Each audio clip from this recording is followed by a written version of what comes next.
noite a todos, louvado seja o Senhor. Saudamos também aqueles que estão nos acompanhando pela internet. Estamos mais uma vez aqui para mais uma reunião aqui, junto com os irmãos aqui em Fortaleza. Louvado seja o Senhor. E hoje é um dia muito especial, porque a gente está concluindo uma série de mensagens, que foram 10, no estudo do livro de Neemias. Claro que o Senhor tem muito mais coisa para falar, mas eu quero encerrar essa série dessa maneira. Se o Senhor permitir, nas próximas mensagens a gente vai estar abordando mais alguns itens atrelados, a esse encargo do livro de Neemias. E o título da nossa mensagem de hoje é o último estágio da reconstrução. Vocês lembram que o tema da nossa série é a reconstrução de uma nação, né? E essa reconstrução inclui ali uma reconstrução física e também uma reconstrução espiritual. A reconstrução física era a restauração dos muros de Jerusalém para proteger a casa de Deus, o templo sagrado que já estava ali reconstruído. E Deus levanta um homem que orava. Deus levanta Neemias e ele segue para Jerusalém no encargo de liderar o povo de Deus na reconstrução daquela nação. Tá bom? E o encargo de Neemias era esse, era proteger a casa de Deus. E as muralhas representam a esfera onde Deus reina. Ou seja, a casa de Deus precisa estar protegida por uma autoridade. Autoridade no reino, nós sabemos que essa autoridade é a autoridade do Senhor Jesus. Então, por isso que há necessidade de restaurar as muralhas de Jerusalém, tá? Essa esfera do reino. E essa reconstrução, ela foi possível porque Deus encontrou um homem que orava. Amém? Hoje também Deus está restaurando entre nós o seu governo, a sua autoridade e também restaurando em nós a vida de oração. Sem uma vida de oração, dificilmente nós teremos experiências no reino de Deus, dificilmente nós seremos encabeçados pelo Senhor Jesus. Estar na esfera do reino significa que você tem um rei. Quem manda em você é o rei. O seu dono é o rei. E o maior problema é que tem outra pessoa que quer ser rei na sua vida. E essa outra pessoa é aquela que você vê todo dia no espelho, que é você mesmo. Então, esse é um grande desafio todos os dias, todas as semanas. Nós precisamos orar mais para estar debaixo do encabeçamento do Rei Jesus. Desfrutei muito daquele hino que fala aí, né? Um dia as nações vão dizer, há um rei reinando nessa terra. Então o dia do Senhor está chegando. Você não se alegra com isso, meu querido irmão? Toda a nossa vida deve ser pautada nisso. Eu devo viver, eu devo ter uma causa nessa vida. E a minha causa é fazer com que o Rei Jesus reine nessa terra. Muito bem. Então houve alguns estágios na restauração. Eu considero o estágio inicial, isso é apenas uma forma didática minha.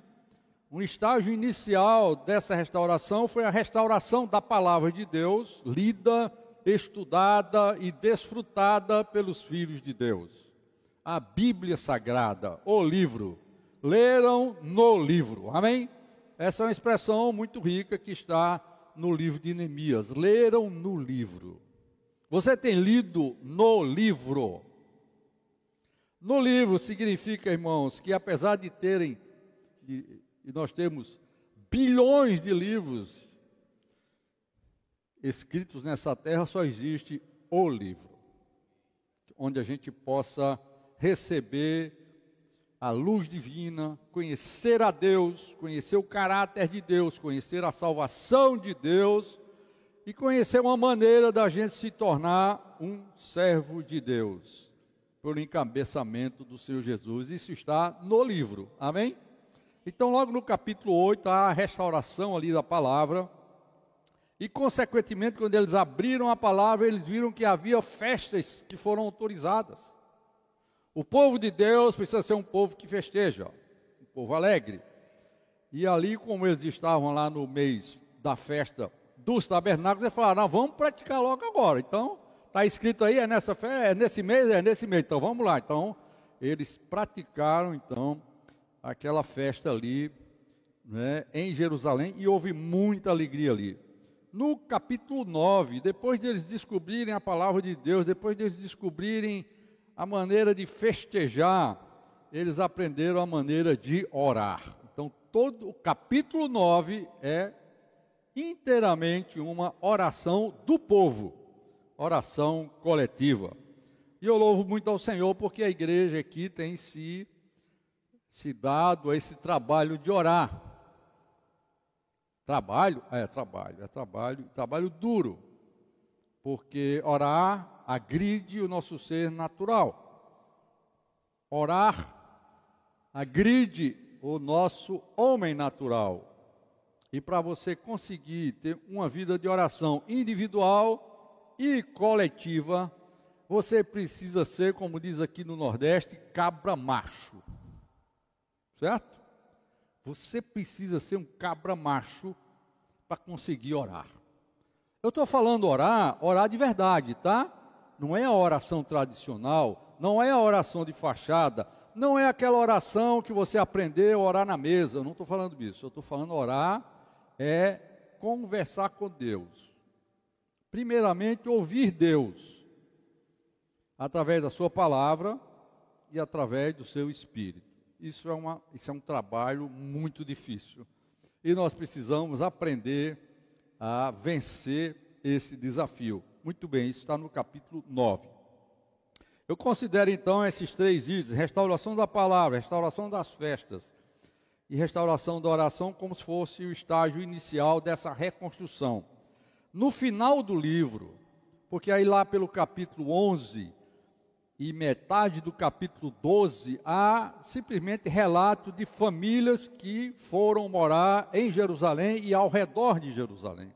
Já que a coisa foi restaurada, assim, agora tem um reino aqui, agora tem, né, uma proteção, agora sim, agora dá para a gente morar aqui junto da casa de Deus. E aí, ali há um relato no capítulo 11 e metade do 12, que é de todas as famílias que foram se instalar ali ao redor de Jerusalém. Muito bem. Mas a metade do capítulo 12, mais ou menos pela frente, tem a dedicação dos muros, tá? Que eu chamo isso de estágio final, né? A partir desse capítulo 12, o estágio final. Algumas coisas precisavam ainda ser restauradas. Então, nós vamos começar a ver aqui, Neemias, no capítulo 12. Com isso a gente conclui essa nossa série, né, com o capítulo 12 e o capítulo 13. Capítulo 12 a partir do versículo 27, que fala da dedicação das muralhas. O que é isso? A muralha ficou pronta e é festa, amém? A muralha ficou pronta, o reino chegou e agora é festa. E não sei se vocês sabem, o reino milenar é considerado a realidade da festa dos tabernáculos. Tá certo? Muito bem, então eles, versículo 27 diz: na dedicação das muralhas de Jerusalém, eu vou ler sempre na versão Nova Almeida, tá? Procuraram os levitas em todos os lugares, porque os levitas estavam espalhados, pararam de servir, ninguém servia mais na igreja, estavam por aí, como é que fala, sentado lá na praça, vendo a banda passar, é assim que dizia o poeta, não é? É, Lígia, não é do nosso tempo, né? Mais ou menos isso, né? Sentado olhando para o templo, vendo a banda passar. Mas lugar de levita é na casa de Deus. Lugar de levita é servindo a Deus. Você está servindo a Deus? Se você é um levita que não está servindo a Deus, você precisa se apresentar, amém? Procurar os levitas em todos os lugares onde estavam morando, para fazê-los vir a Jerusalém, a fim de que fizessem a dedicação com alegria, louvores, canto, símbolos, liras e harpas. Amém? Reuniram-se os cantores, tanto da Campina como dos arredores de Jerusalém, como das aldeias e blá, blá, blá, e dos arredores de Jerusalém. Reuniram gente de todo lugar ali. Os sacerdotes e os levitas purificaram a si mesmos e depois purificaram o povo, os portões e a muralha. Agora está tudo purificado. Amém? Agora a gente pode servir na casa de Deus.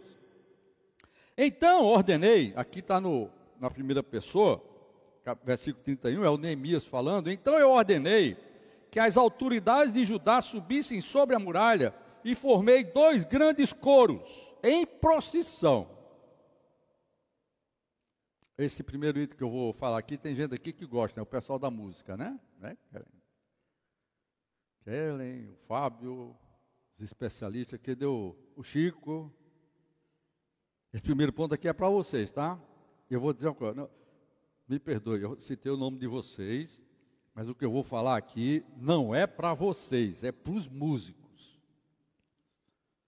Para todos os que servem na música, vocês são muito importantes na dedicação das muralhas. Amém? Os sacerdotes e os levitas purificaram a si mesmo. A primeira coisa que um músico precisa fazer antes de servir é purificar a si mesmo. Vou entrar mais em detalhe daqui a pouco, tá? Guarde isso aí. Então ordenei que as autoridades de Judá subissem sobre a muralha e formei 2 grandes coros em procissão. Um deles para a direita. Então eles estavam aqui, um saiu para a direita, em cima do muro, né? Vocês sabem esse muro aqui, né? Esses murinhos que o cajueiro da irmã derrubou, tá certo? Teve um cajueiro ontem fora de série, vocês ouviram falar do cajueiro fora de série? O cajueiro que venceu a força da gravidade. Quem quiser saber essa história, né? Não sei se está gravada na reunião de ontem. Aquele cajueiro derrubou o muro, não é esses muros, os muros das cidades antigamente, e lá em Portugal tem uma cidade amuralada, eu e a Jussara já andamos por cima do muro lá, é largo, se bem que aquela lá em Portugal é bem estreitinha. Mas essas cidades antigas, a largura do muro era muito grande. Vocês lembram que Raabe, a meretriz, morava em cima do muro? Né? A casa, para vocês terem ideia. Então o que eles fizeram? Pegaram os músicos, pegaram o serviço de música da igreja, dividiram em 2. Um vai para a direita, em cima do muro. O muro era um ciclo, tá certo? E o outro vai para a esquerda. E os 2, e os líderes, não só os levitas, os sacerdotes, mas também o governador, os príncipes, os assistentes, tá todo mundo louvando a Deus em cima do muro. Nessa hora é bom estar em cima do muro. Somente nessa hora, tá bom? Muito bem, então foram. Aqui no versículo 38 diz: o segundo coro foi na direção oposta. Eu estou resumindo aqui, porque o capítulo é muito grande e eu quero entrar direto no assunto. Versículo 40, então os 2 coros, ou coros, né? Não sei como é que eu estou... Coros mesmo, né? Pararam na casa de Deus. Tá certo?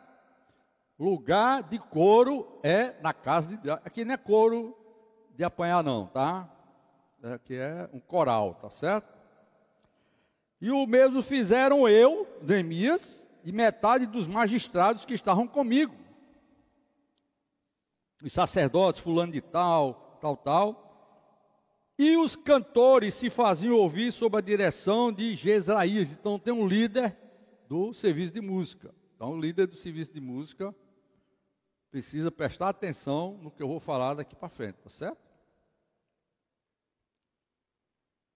O que é que diz aqui mais? No mesmo dia ofereceram grande sacrifício e se alegraram, pois Deus os havia enchido de alegria. A função dos levitas, cantores, é trazer alegria para o povo e levar o povo a louvar a Deus. Amém? Também as mulheres e as crianças se alegraram, de modo que a alegria de Jerusalém podia ser ouvida de longe. Amém? Então, a nossa parte do louvor, Edson, eu acho que está fraca, porque ninguém, nesse outro prédio de frente aí, ninguém consegue ouvir. Claro, a gente fez esse prédio aqui de uma maneira bem especial. Isso aqui tem forro hermeticamente não, como é que chama? Acusticamente, né, apropriado. Tem uma outra coluna, uma outra camada acústica junto da telha. Essa parede, se eu não me engano, ela é dobrada, com proteção.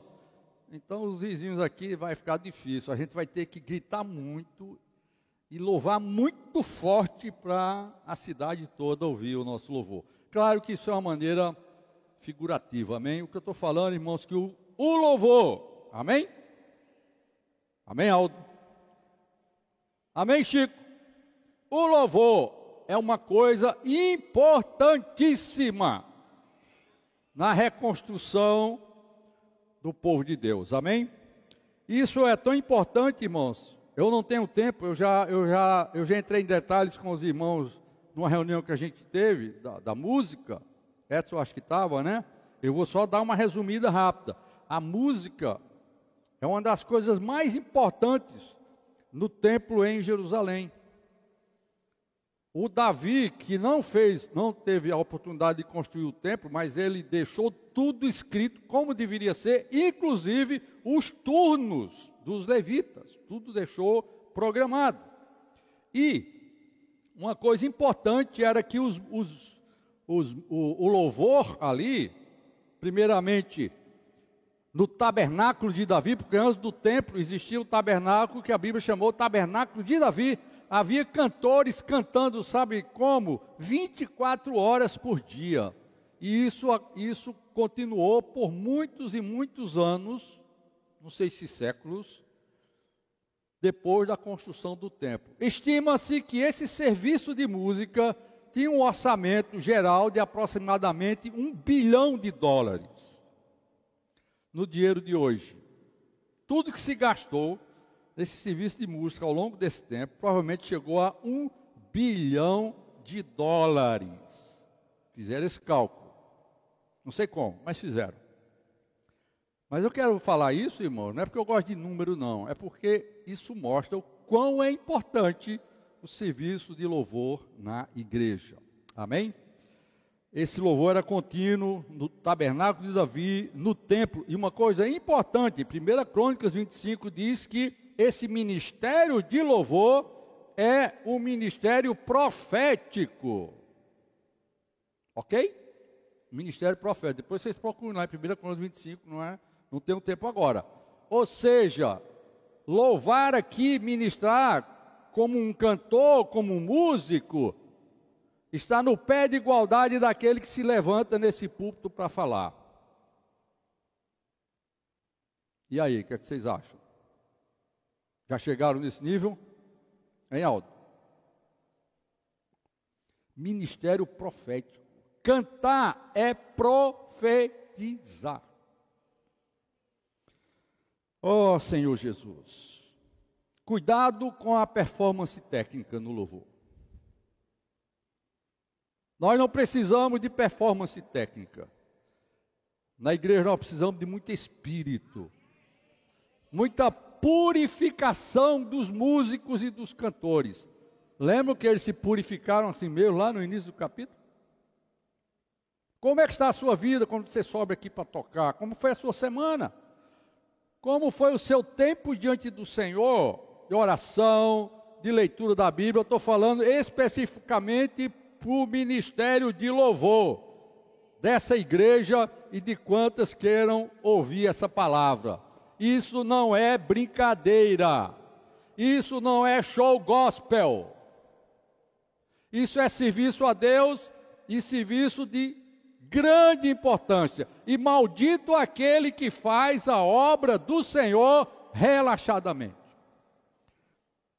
Na era da igreja, irmãos, a coisa continuou do mesmo jeito. O valor que Paulo dá à música e ao louvor é muito grande. Romanos 15 fala que os gentios seriam levantados, sabe para quê? Com a pregação do evangelho, tem tempo de entrar nos versículos com vocês, mas lá em Romanos 15, por ali, 8 e 9, diz que a pregação do Evangelho é levantar o povo gentil para louvar a Deus. Nesses versículos não diz que você foi levantado para pregar o Evangelho. Esses versículos de Romanos. Diz que os gentios serão levantados para louvar a Deus. Nós gentios, irmãos, nós somos gentios. Nós fomos salvos para louvar a Deus. Amém, meus amados da música? Vocês querem levar a sério isso aqui? Não. Eu espero, irmãos, que essa palavra seja ouvida e praticada. Porque eu não estou aqui, nenhum de nós, presbíteros, estamos aqui para cumprir agenda nem calendário. Nós estamos aqui para falar a palavra de Deus. E quem tem ouvidos, ouça o que o Espírito diz à igreja. Muito bem, então, a primeira coisa que foi restaurada no estágio final foi o louvor na congregação, que hoje é na igreja. A segunda coisa, no capítulo 12 ainda, dos versículos 44 até o final, 47, é a restauração da manutenção dos levitas. Os levitas tinham sido, até aquele tempo, eles estavam trabalhando para se sobreviver. E isso não era o que estava no livro.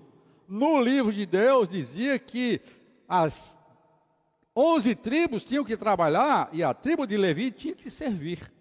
E eles iam sobreviver dos dízimos, das ofertas das primícias, tudo que vinha para o templo, uma parte era para a sobrevivência. Mas como a coisa estava desorganizada, estava aquela situação toda, agora Neemias está restaurando essa questão.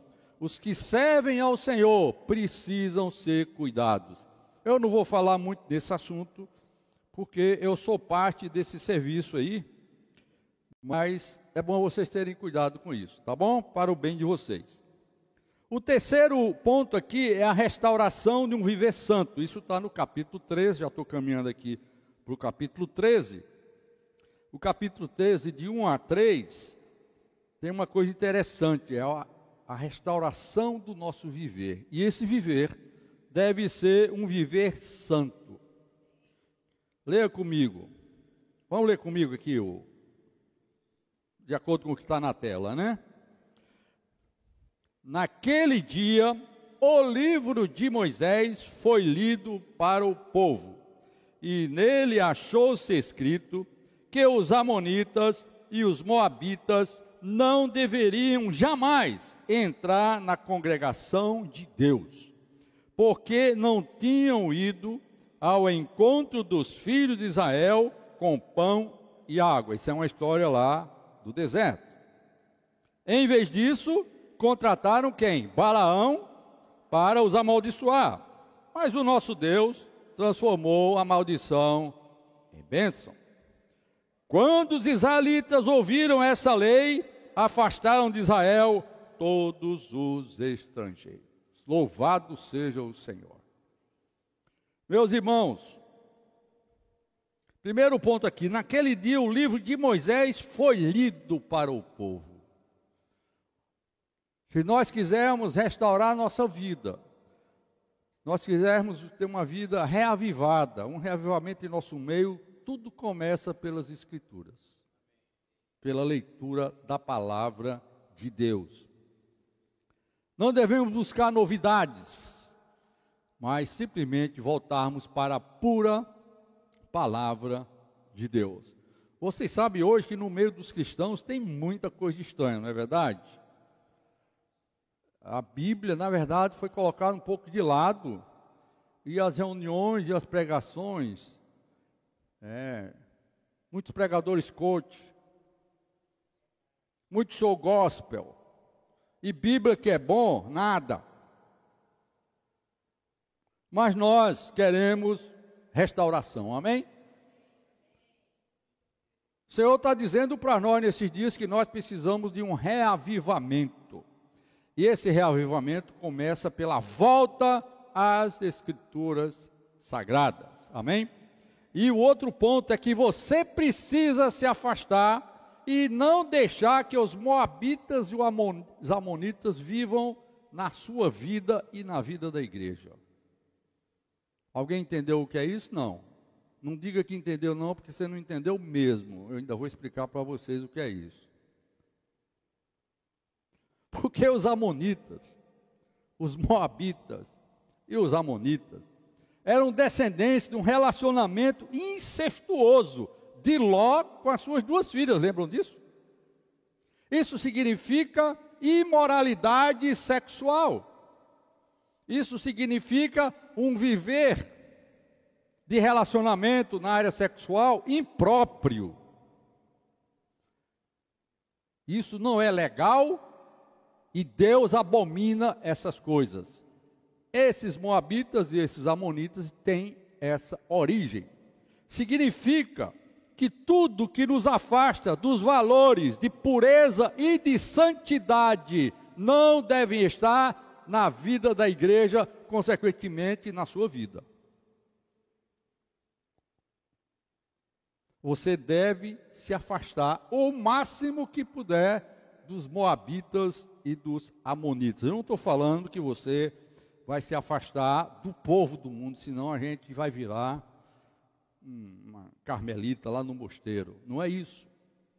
É os seus relacionamentos com os moabitas e os amonitas, que são as pessoas que estão mais ligadas à imoralidade sexual, precisa ser única e exclusivamente para pregar o evangelho.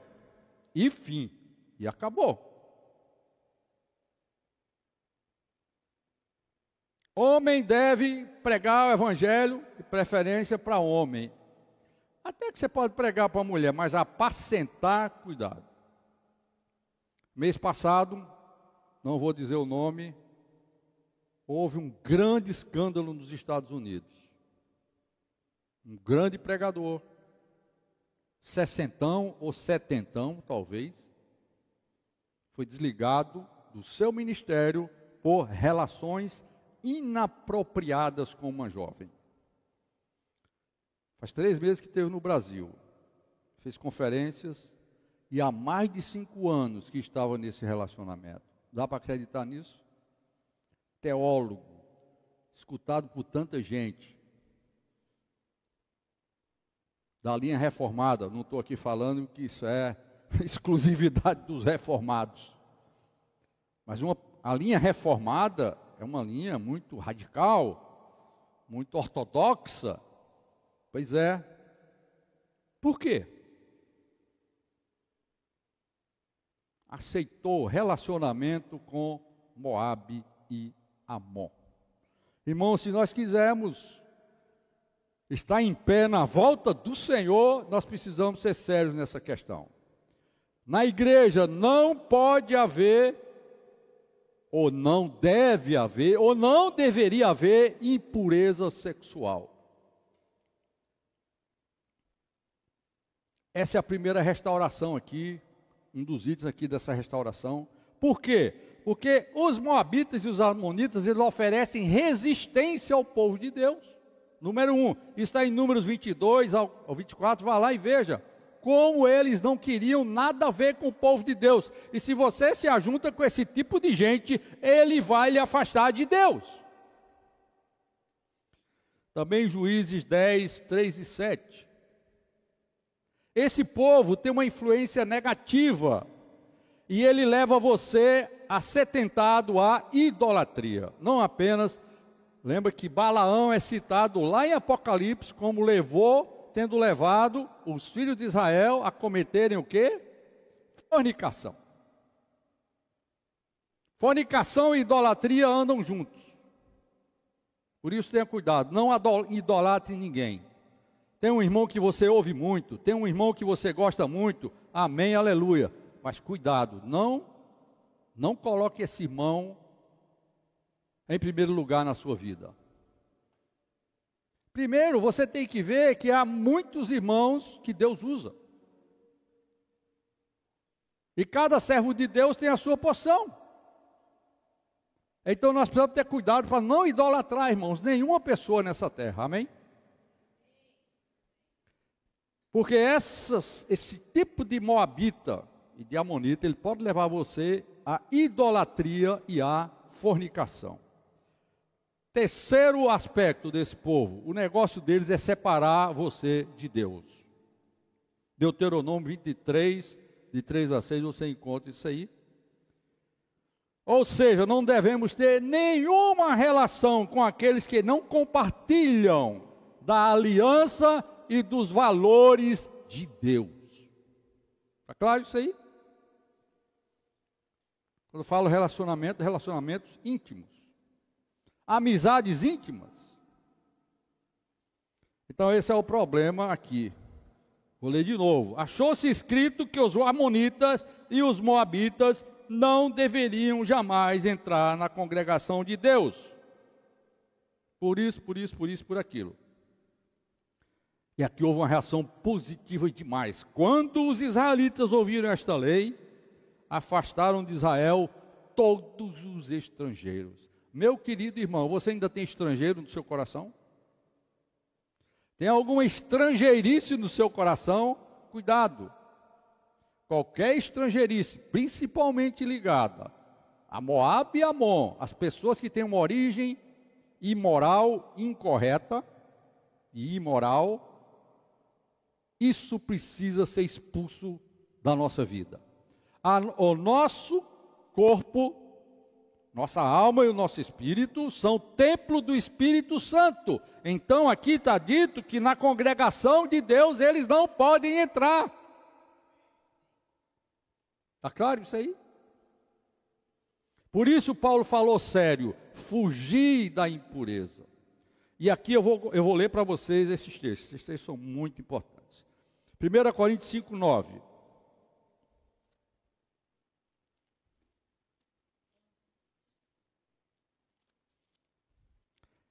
Essa mensagem não é para a gente sair pulando, tá? Essa mensagem é para a gente considerar diante de Deus a nossa situação.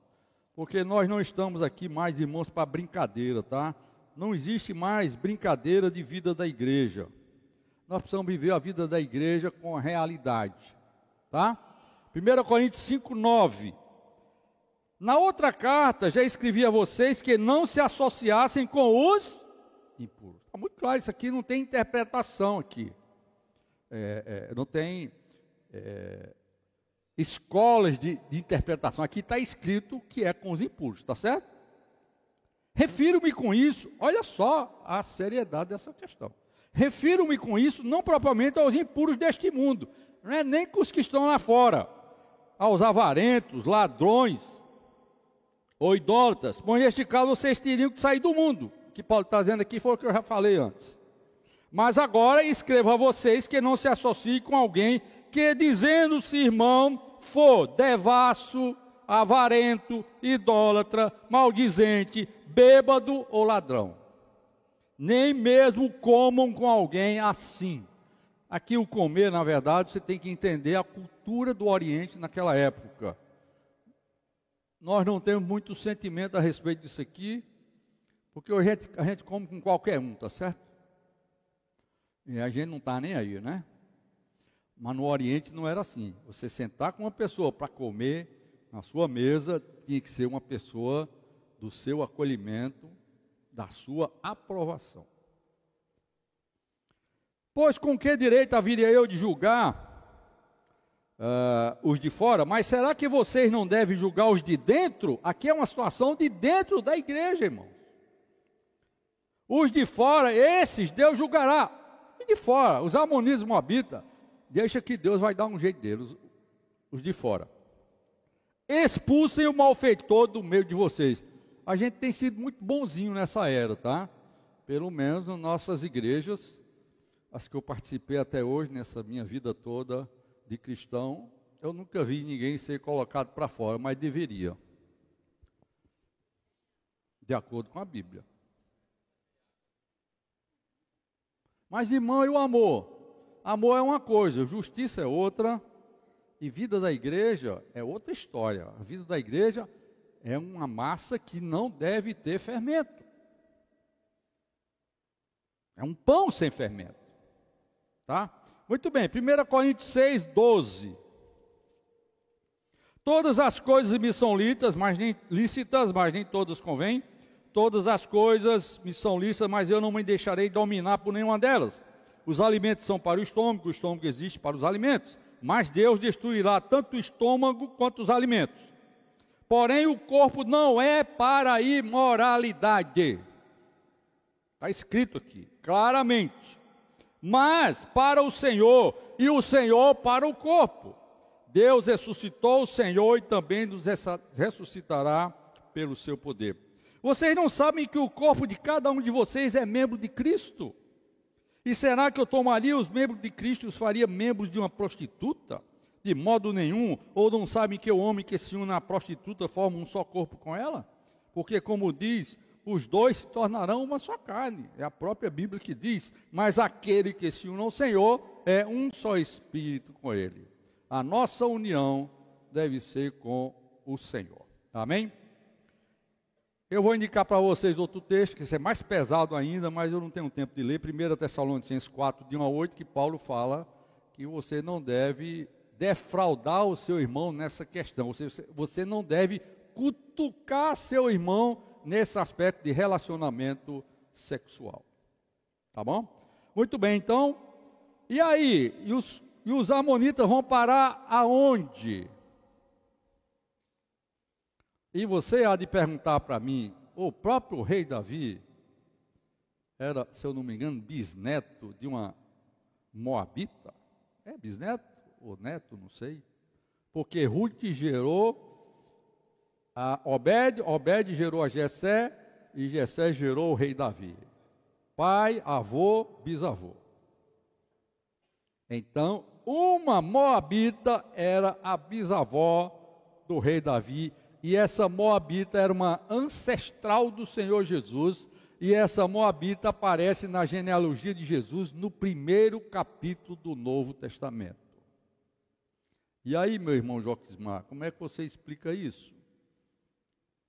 Só tem uma explicação. Deus oferece redenção para aqueles que se voltam para Ele. Amém? Independente de sua origem. Sua situação está ruim, sua origem não é boa, tem uma redenção oferecida para você. O que você deve fazer? Se arrepender e voltar para Deus. A Ruth, na hora que a sogra queria que ela ficasse, ela falou, não, eu vou com você. Sabe por quê? Porque aonde quer que você for, irei eu. E onde quer que pousar ali, pousarei eu. O seu povo é o meu povo. O seu Deus é o meu Deus. Se converteu ali, certo? Então, meu irmão, isso é uma palavra também, um princípio para nós. Se você está numa situação difícil nesse lado sexual, no lado da impureza, da imoralidade, há um caminho, a redenção de Deus. Mas uma coisa você precisa fazer: se arrepender, confessar e se voltar para o Senhor. Amém? Então essa é a questão dos moabitas. Por isso, nesse capítulo 3, o Neemias, ele foi muito sério aqui, né? Viram lá a questão do que estava escrito na lei. Vamos voltar aqui, a Neemias, capítulo 13.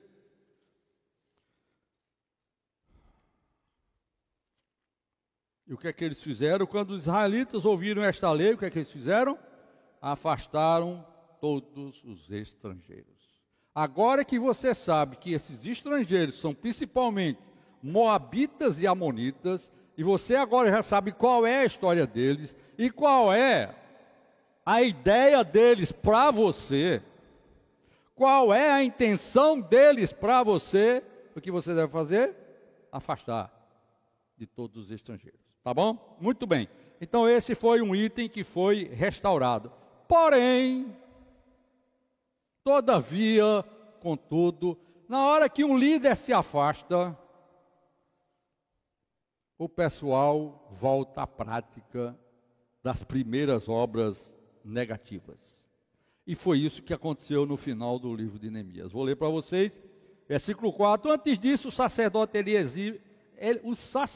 presta atenção, Eliasibe, encarregado dos depósitos do templo do nosso Deus, parente de Tobias, um amonita, No passado, o cara tinha se tornado parente de um amonita. Havia cedido para este uma grande sala. Deu um kitnet para o cara dentro do templo. Dá para entender um negócio desse? Ou seja, acolheu um amonita dentro do templo. Como que nós vamos aplicar isso? Você não pode acolher nada disso no seu coração. O seu corpo não pode estar envolvido com essas coisas. E a vida da igreja também precisa ser purificada dessas coisas. Ofereceu uma grande sala, não foi pequena não, um espaço enorme, dentro da casa de Deus. Eu vou dizer a vocês por que isso aconteceu, tá? Anteriormente era ali que se depositavam, sabe o que? As ofertas dos cereais, o incenso, os utensílios, os dízimos, os cereais, do vinho, do azeite, que eram destinados aos levitas, cantores e porteiros, bem como as contribuições para os sacerdotes, onde havia todas as ofertas para a manutenção da casa de Deus. Ali foi tirado isso e colocado o Tobias para morar. Meu querido irmão, será que nós muitas vezes não fazemos isso? Tiramos o que é de Deus para colocar um amonita dentro da casa de Deus, dentro de você, dentro do seu corpo. Tem que invocar, não é? Onde é que eu estou aqui? Mas quando isso aconteceu, eu não estava em Jerusalém. Aí você vai dizer, irmão Joquismar, nunca mais saia de Fortaleza. Sim, de uma certa forma, os presbíteros, não falando de uma pessoa só, mas a liderança da igreja é muito importante. E se a liderança também estiver envolvida com essas coisas, a igreja vai de água abaixo. Por isso nós somos muito sérios aqui entre nós. Quando eu cheguei aqui, tinha uma irmã de um irmão responsável na época que não estava muito bem no casamento e ligou para mim querendo conselho. Eu falei, minha irmã, a dona Jussara está aqui do meu lado, ó, por favor, fale com ela esses assuntos, porque eu não tenho muito encargo com isso não. Seu problema aí de casamento com o nosso amado irmão, você fala com ela e ela vai entender direitinho a sua situação, depois ela passa para mim, a gente ora junto, tá certo? Isso tem que ser assim, meu irmão. Carona para irmãs, jamais, sozinho, jamais. Presbítero, líder, não pode fazer isso, não deve fazer isso. Já vi muitos caírem por causa disso. Vocês estão entendendo, irmãos? Onde é que eu estou aqui? 7. O líder saiu. Outra aplicação, quando o líder Jesus sai da sua vida, a desgraça aparece. Se você parar de desfrutar o Senhor, se Cristo não for o centro da sua vida, se Cristo não for o líder da sua vida, a sua vida vai desaparecer espiritualmente. Porque no 32º ano do rei Artaxerxes, rei da Babilônia, eu tinha voltado para junto do rei, lá na Babilônia, mas depois de certo tempo pedi licença ao rei e voltei para Jerusalém. Então preste atenção, até então ele tinha restaurado os muros, tinha restaurado a palavra, a oração, a vida pura, o louvor, aí vai para a Babilônia. Quando chega lá, passou algum tempo e foi o suficiente para o pessoal voltar a praticar um monte de coisa errada, né?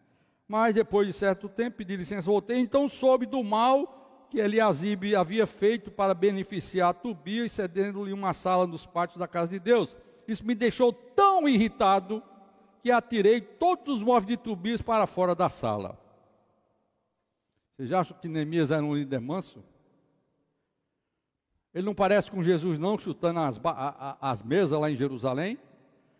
Meu irmão, você deve ser assim com você mesmo, tá certo? Chute nas mesas dos cambistas, dos amonitas, dos moabitas que estão no seu interior. Se você não chutar, jamais você vai ser uma pessoa reavivada. Jamais você vai ser um vencedor. Amém? Então ordenei que purificassem as salas e coloquei ali outra vez os utensílios da casa de Deus com as ofertas de cereais de incenso. Esse lugar é lugar de cereal, é lugar de Cristo. Cereal ali tudo representa Cristo, as ofertas. Na casa de Deus tem que ter Cristo, não amonita. Muito bem, esse foi o problema dos desvios, tá? Esse foi o primeiro desvio. O desvio de Neemias ficou fora.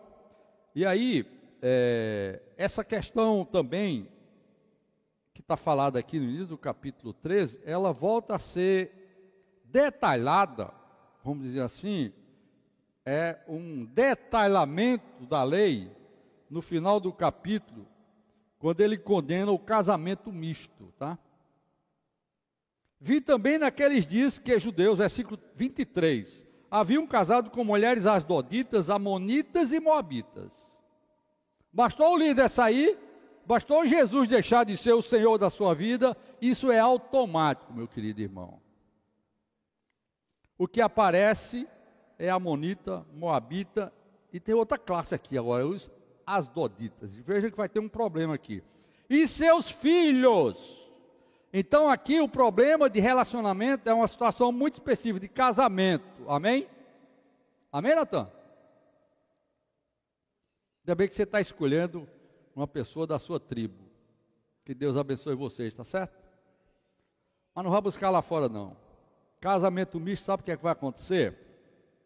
E seus filhos falavam metade das palavras na língua de Asdod, ou na língua do seu respectivo povo, ou seja, de Amon ou de Moabe, mas não sabiam falar a língua dos judeus. Quando eles ficarem adolescentes e jovens, eles vão falar a língua dos outros. Eles vão para a rua e vão para o mundo. Não é isso que aconteceu com tantas irmãs aqui? Graças a Deus, a nossa irmã Lígia é uma exceção da regra, tá certo? Os filhos dela, graças a Deus, são servos do Senhor, né? Mas, meus irmãos, isso é exceção. A regra é fora casamento misto. Casamento misto vai gerar filhos mistos. Sabe o que é que significa filhos mistos? Eles não vão saber nada da palavra de Deus, pouca coisa da palavra de Deus e muita coisa das redes sociais. É só o que eles sabem, do TikTok e por aí em diante. Aliás, isso não é só um problema dos que casaram nessa situação, esse é um problema de todos nós. Amém? Então precisamos ter cuidado com isso. Eu os repreendi e os amaldiçoei. Espanquei alguns deles e arranquei os seus cabelos. Vocês já me viram fazer isso aqui alguma vez? Não. Mas teve hora que era necessário, não? E os fiz jurar em nome de Deus, dizendo: vocês têm que jurar, não deem mais as suas filhas em casamento aos filhos deles, nem escolham mais as filhas deles para os seus filhos, ou para vocês mesmos. Não foi por causa disso que Salomão, rei de Israel, pecou? Entre muitas nações não havia rei semelhante a ele, era amado por seu Deus, e Deus o colocou como rei sobre todo Israel, e foi ele que edificou a casa de Deus em Jerusalém. Mas as mulheres estrangeiras o fizeram cair no pecado. Salomão caiu. Davi caiu. Todos nós podemos cair. O que nós devemos fazer? Não deixar que Neemias saia passar um tempinho fora de nós, tá certo? Na verdade, né, você que tem que se esforçar para estar na presença de Neemias, para estar na presença do Senhor. Por isso nós estamos falando tanto de oração, meus irmãos. Oração individual e oração coletiva. Amém? Será que devemos dar ouvidos a vocês para fazermos todo este grande mal, sendo infiéis ao nosso Deus, casando com mulheres estrangeiras?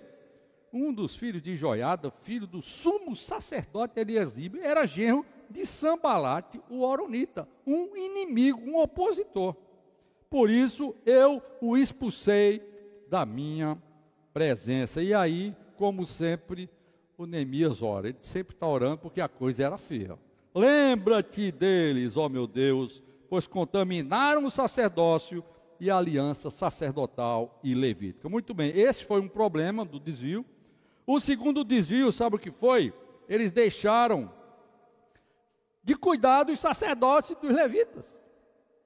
Lembra que foi restaurado ali no capítulo 12, agora foi esquecido outra vez. E aí Neemias, ele chama a atenção para isso aí. Eu queria ler com você Gálatas 6, de 6. Não gosto muito de falar desses assuntos aqui, esse agora, porque tem a ver conosco. Tá puxando brasa para a sua sardinha, mas isso aqui é a palavra de Deus e eu tenho que ser fiel à palavra de Deus. Mas aquele que está sendo instruído na palavra, compartilhe todas as coisas boas com aquele que o instrui. Não se enganem, de Deus não se zomba, pois aquilo que a pessoa semear, isso também se fará. Quem semeia para a sua própria carne, da carne colherá corrupção, mas quem semeia para o Espírito, do Espírito colherá a vida eterna. Ofertar na igreja, ofertar para os cooperadores do Evangelho, é semear para o Espírito. E você vai colher o quê? Espírito. Eu falo só isso mesmo, tá bom? O que é que tem mais aqui? Tem outro versículo, que é 1 Timóteo 5,17, que diz que os presbíteros, principalmente os que ministram a palavra, devem ter dobrados honorários. Ou seja, se eu ganhava 30 mil no mundo, eu devo ganhar 60 na igreja. Amém? Fez um amém mesmo? Não. Esse era o meu salário há 15 anos atrás, tá certo? Desculpa, irmão. Graças a Deus, irmãos, que nós não servimos aqui por causa disso. Basta a nós o pão de cada dia e nós estamos muito satisfeitos. Amém? Louvado seja Deus. Mas eu queria que vocês prestassem atenção que isso é uma questão de semear. Tá certo? Isso é uma questão de semear. Preste atenção a isso. Um outro problema que apareceu ali em Neemias, no desvio, sabe qual foi? A profanação do sábado. E o que significa a profanação do sábado? Significa o seguinte, meus irmãos, não é guardar o sábado não, tá? Não é guardar o sábado não. O sábado, na verdade, é um princípio de que 6 dias na semana você tem direito de trabalhar para você. Mas o 7º você deve estar reservado para Deus. Esse é um princípio. Trazendo para nós o que é esse princípio? Quanto tempo você está dando para Deus? Qual o tempo que você gasta nas mídias sociais? Quanto tempo você gasta na internet, sem ser para trabalhar? Vendo TikTok, Tok-Tik, Tic-Tac, sei lá, um monte de coisa aí. Olhando a vida dos outros, uma vida falsa. Falsa no rosto, na maquiagem, falsa na realidade, ninguém vive aquelas vidas. E você passa também 2 horas olhando cachorrinho, gatinho.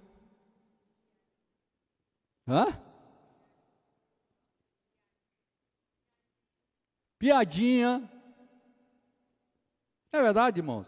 Quanto tempo você está gastando para ler a Bíblia?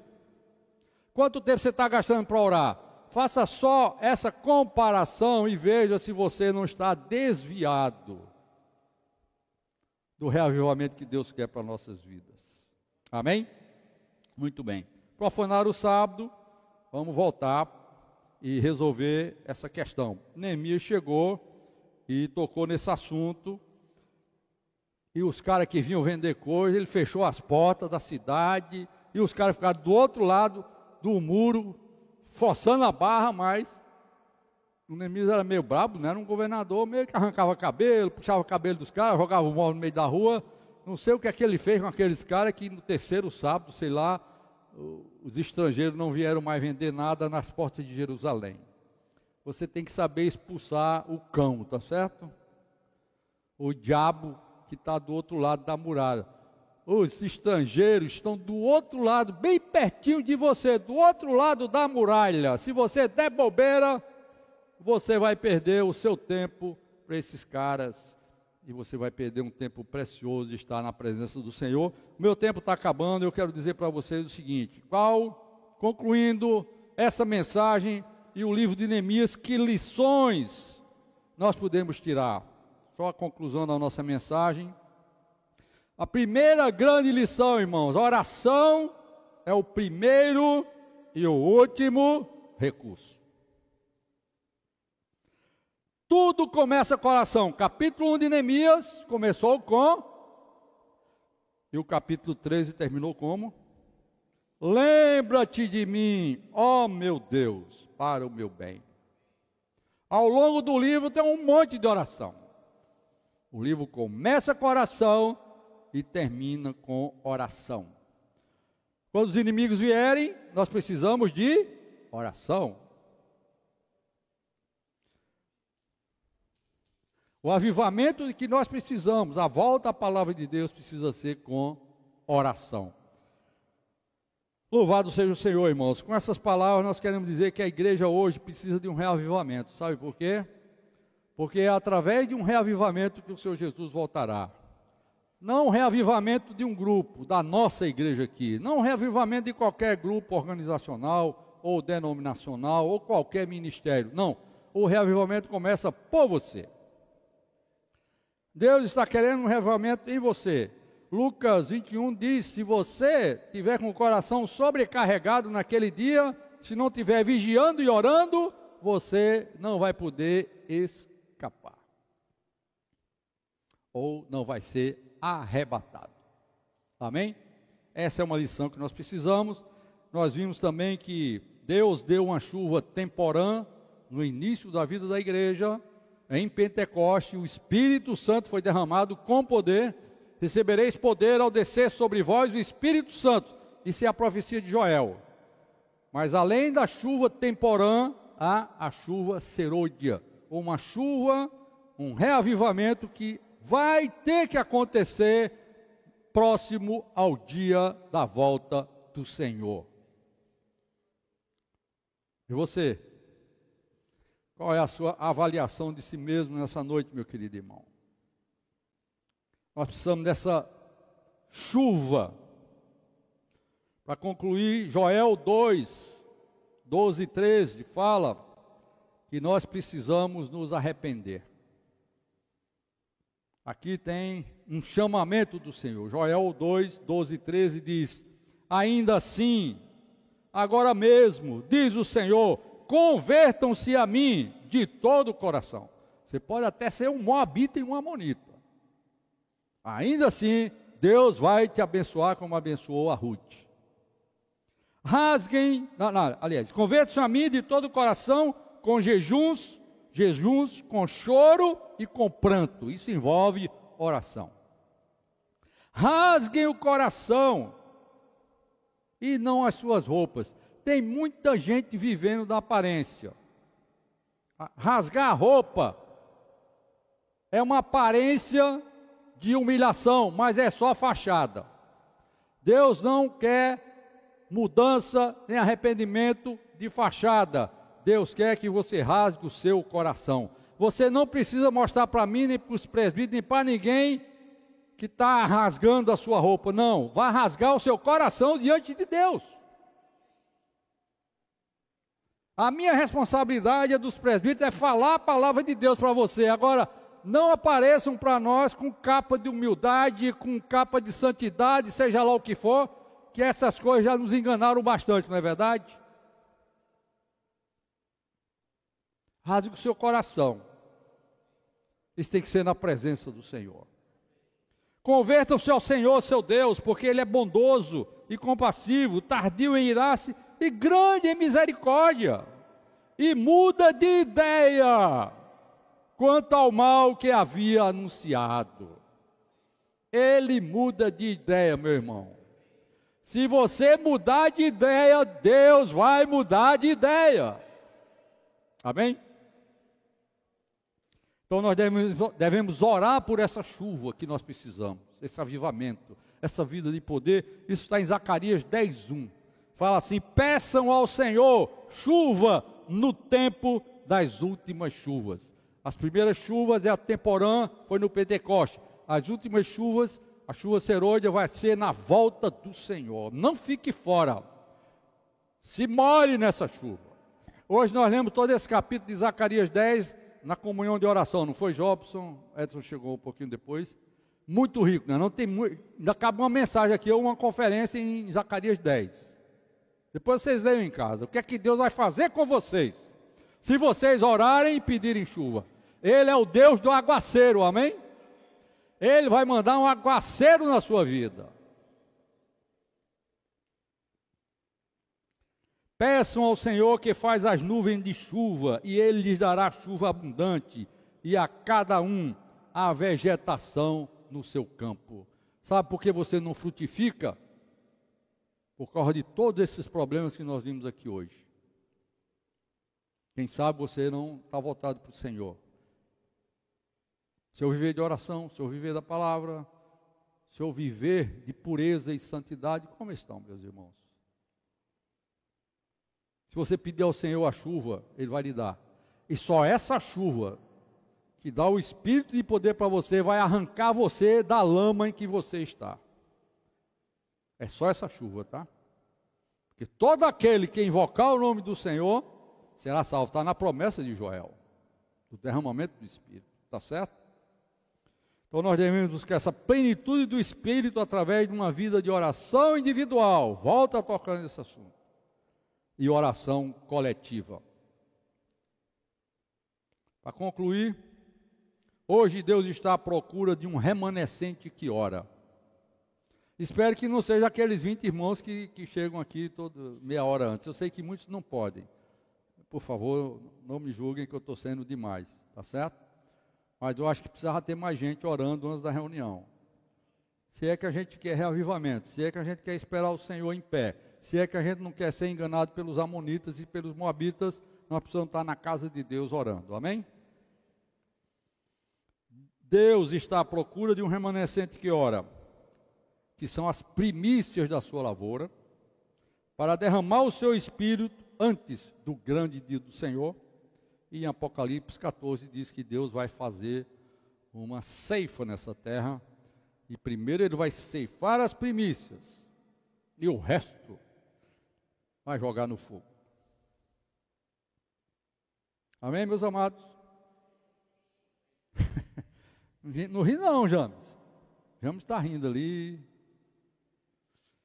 É isso aí, meus irmãos. Isso é o meu encargo nesse dia, nesse encerramento de Neemias. Amém? Essa é a palavra de Deus. Essa não é a minha palavra, tá?